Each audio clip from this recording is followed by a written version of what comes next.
Bismillahirrahmanirrahim. Assalamualaikum warahmatullahi wabarakatuh. Halo teman-teman, apa kabar? Mudah-mudahan sehat selalu ya. Semoga kita semua selalu dalam lindungan Allah Subhanahu wa taala. Tidak bosan-bosannya selalu Ibu ingatkan kepada teman-teman tetap jaga kesehatannya ya. Jangan lupa tuh selalu menggunakan masker saat berpergian. Baik teman-teman, kembali lagi ke pembelajaran tematik tema 2, subtema 4, pembelajaran 1, 2, dan 3. Senin 14 September 2020 dengan tema cara merawat hewan. Sebelum kita mulai, ada baiknya kita berdoa terlebih dahulu ya teman-teman. Mudah-mudahan apa yang akan Ibu sampaikan dan apa yang teman-teman simak bisa dipahami dan bermanfaat nantinya. Yuk angkat kedua tangannya, kita berdoa bersama-sama. Bismillahirrahmanirrahim.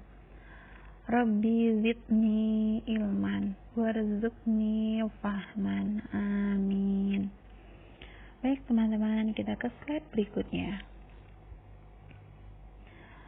Nah, di slide berikut ini kita akan membahas tentang perilaku kita yang sesuai dengan pengamalan sila-sila Pancasila di masyarakat. Nah, di minggu lalu kita sudah bahas tuh teman-teman tentang pengamalan sila-sila Pancasila di sekolah. Nah, sebagai warga negara Indonesia yang baik, sudah seharusnya kita mengamalkan nilai-nilai yang terkandung dalam Pancasila pada kehidupan sehari-hari.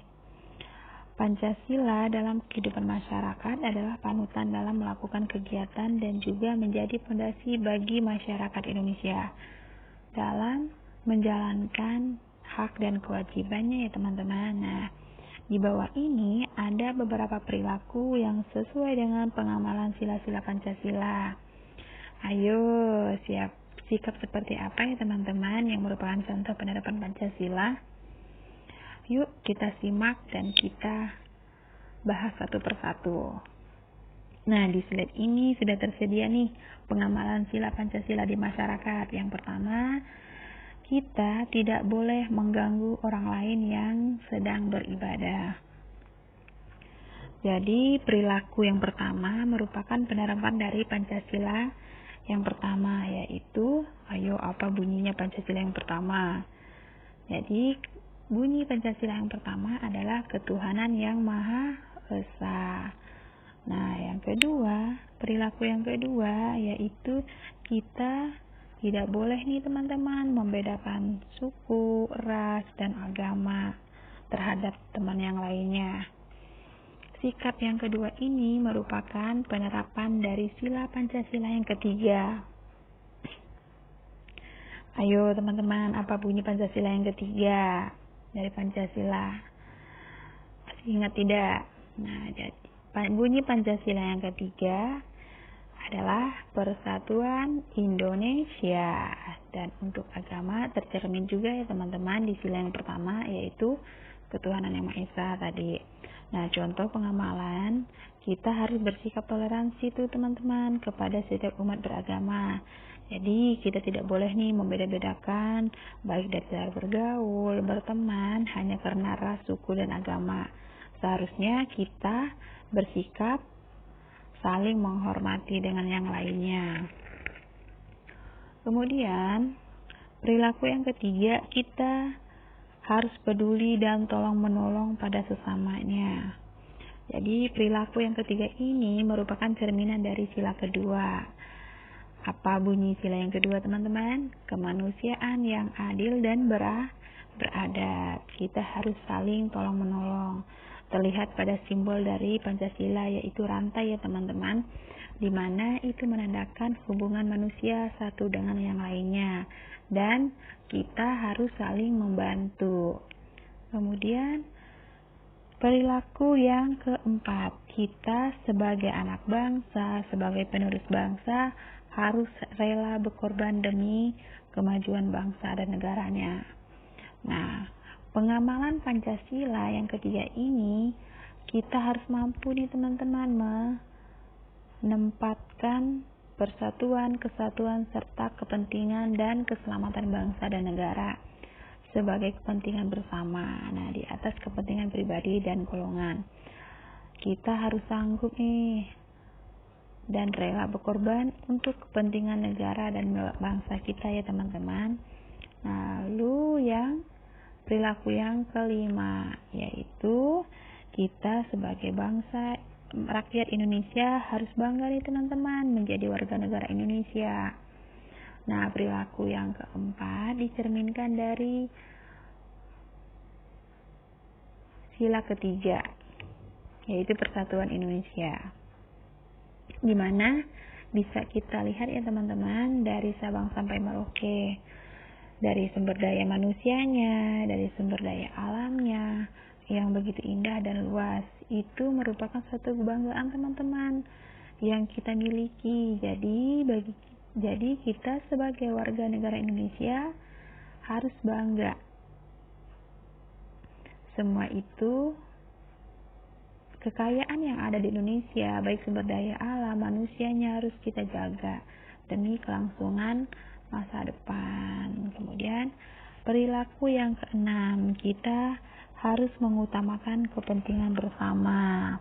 Nah, perilaku yang keenam dicerminkan dari sila yang keempat. Ya teman-teman, karena kepentingan bersama lebih utama walaupun berbeda pendapat, kita harus tetap memiliki satu tujuan yang sama.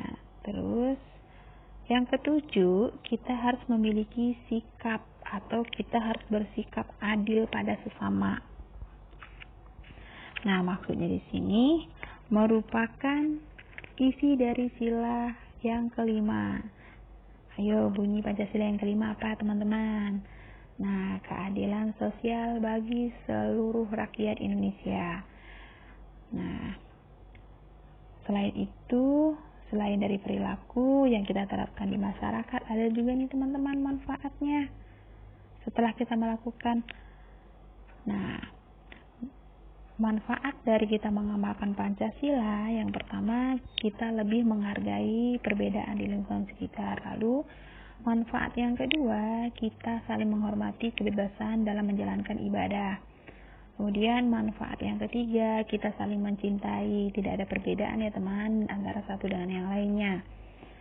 Yang keempat, kita saling menghargai orang lain ya teman-teman.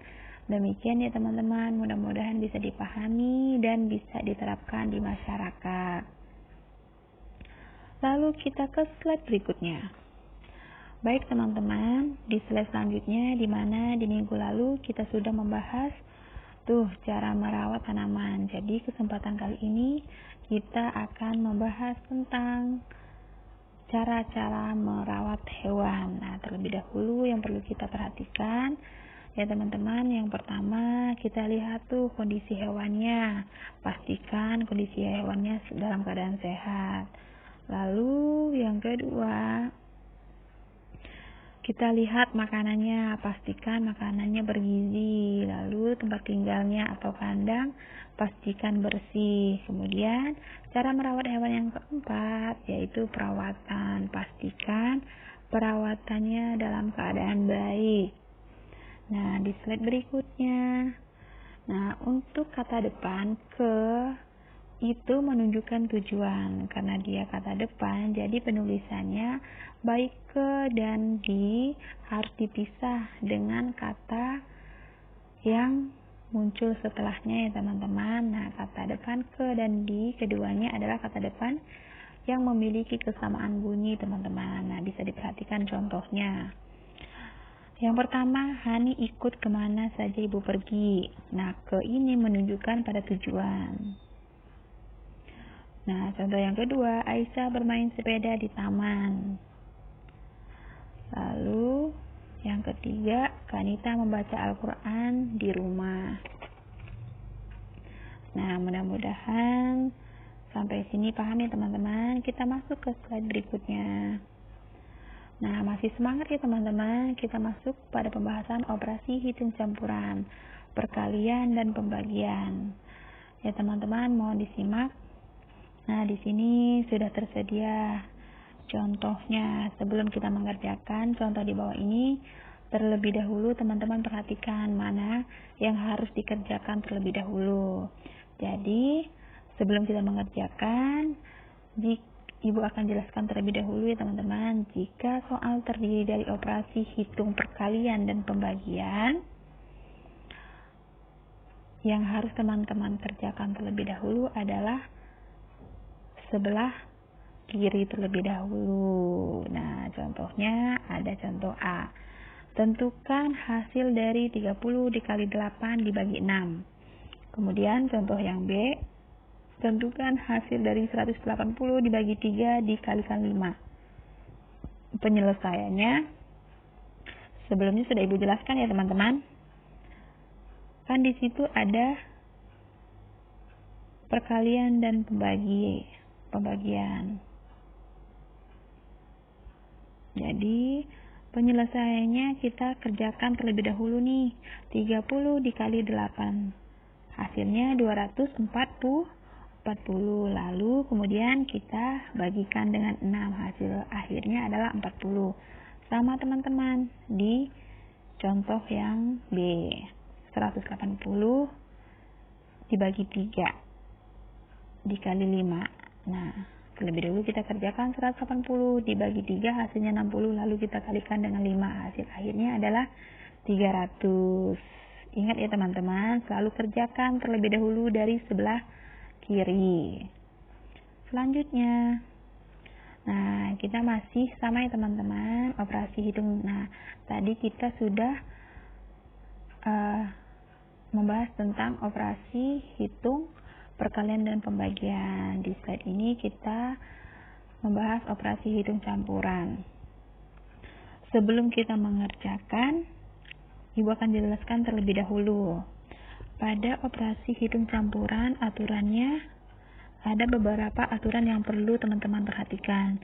Yang pertama, jika ada operasi hitung penjumlahan dan pengurangan, maka teman-teman mulai dari operasi hitung sebelah kiri. Kemudian, aturan yang kedua, jika ada operasi hitung perkalian dan pembagian, mulailah dari operasi hitung sebelah kiri.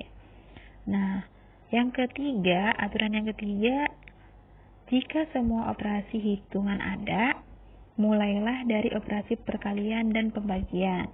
Setelah itu, selesaikan operasi penjumlahan dan pengurangannya. Aturan yang keempat, jika ada operasi hitung menggunakan tanda kurung nih, teman-teman harus menyelesaikan yang ada di dalam kurung terlebih dahulu. Perhatikan contoh berikut ya, ada 4 contoh nih teman-teman. Yang pertama, kita selesaikan yang A terlebih dahulu. Nah, antara penjumlahan dan pengurangan, terlebih dahulu kita menyelesaikan sebelah kiri ya teman-teman. Jadi 283 ditambah 50 hasilnya 333. Kemudian lalu kita kurangkan dengan 169, maka hasil akhirnya adalah 164. Lalu kita ke contoh yang B. Nah, 547 dikurang 196 dibagi 14. Mana yang terlebih dahulu kita selesaikan teman-teman? Nah, di sini kita lihat nih.